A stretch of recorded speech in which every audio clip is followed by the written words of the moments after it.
Good morning అండి. ఇవాళ ఒక ఇంపార్టెంట్ కాన్సెప్ట్. లాస్ట్ క్లాస్లో మనం 1927 సైమన్ కమిషన్, అలాగే 1928 నెహ్రూ రిపోర్ట్ గురించి చర్చించుకున్నాం. ఇవాళ దాని కంటిన్యూషన్ 1929 సంపూర్ణ స్వాతంత్ర దినోత్సవం. దీనికి మరొక పేరు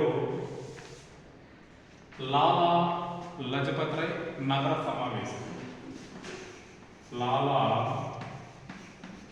లజపత్ రాయ్ నగర సమావేశం దీనికి మరొక పేరు. ఎక్కడ జరిగిందంటే లాహోర్లోని రావి నది ఒడ్డున, లాహోర్లోని రావి నది ఒడ్డున ఇది జరిగిందన్నమాట. ఒకప్పటి భారతదేశం, ప్రస్తుతం పాకిస్తాన్లో ఉందండి. ఇక్కడ సమావేశం జరిగింది. ఈ సమావేశానికి ప్రెసిడెంట్గా ఎవరు ఉండాలని చెప్పి ఓటింగ్ పెడితే ఎక్కువ శాతం గాంధీ గారు, తర్వాత పటేల్ గారు, తర్వాత నెహ్రూ గారు, ఈ విధంగా ఓటింగ్లో వచ్చింది. అంటే ఎక్కువ మెజార్టీ గాంధీ గారికి ఇచ్చారు. అలా గాంధీ ఉన్నారంటే పటేల్ గారికి ఇచ్చారు. ఇంకా లేదంటే మూడో ఆప్షన్ నెహ్రూ గారికి ఇచ్చారు. కానీ ఇక్కడ గాంధీ గారు, పటేల్ గారు ఇద్దరు నిర్ణయం చేసుకొని జవహర్ లాల్ నెహ్రూని మనకి ఈ సమావేశానికి అధ్యక్షత ఉండాలని చెప్పేసి ఇక్కడ మనం చూపించడం కనిపిస్తాం, జవహర్ లాల్ నెహ్రూ.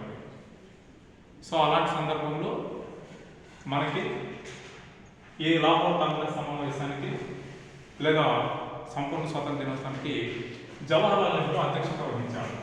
జవహర్ లాల్ నెహ్రూ అధ్యక్షత వహించారు.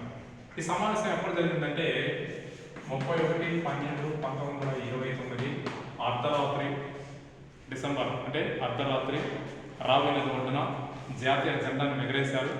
ఎగరేసి ఒక బ్రిటిష్ ప్రభుత్వం అల్టిమేట్ జారీ చేశారు. ఏంటి అల్టిమేట్ జారీ అంటే 26/1 అంటే జనవరి 1930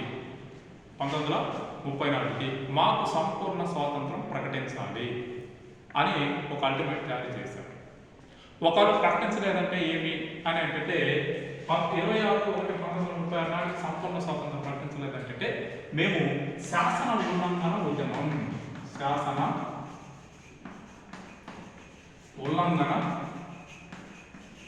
ఉల్లంఘన ఉద్యమం జరుగుతుంది, నిర్వహిస్తాము అని చెప్పి ఒక అల్టిమేట్ జారీ చేశారండి.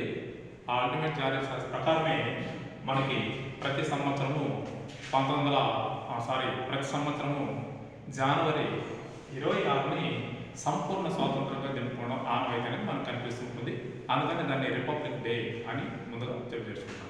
సో ఇది దీంట్లో ఉన్న కొన్ని కీలకమైన అంశాలు. దీని తర్వాత 1931 కరాచీ సమావేశం ఏంటి అనేది నెక్స్ట్ వీడియోలో ఒకసారి చూస్తాం. Thank you.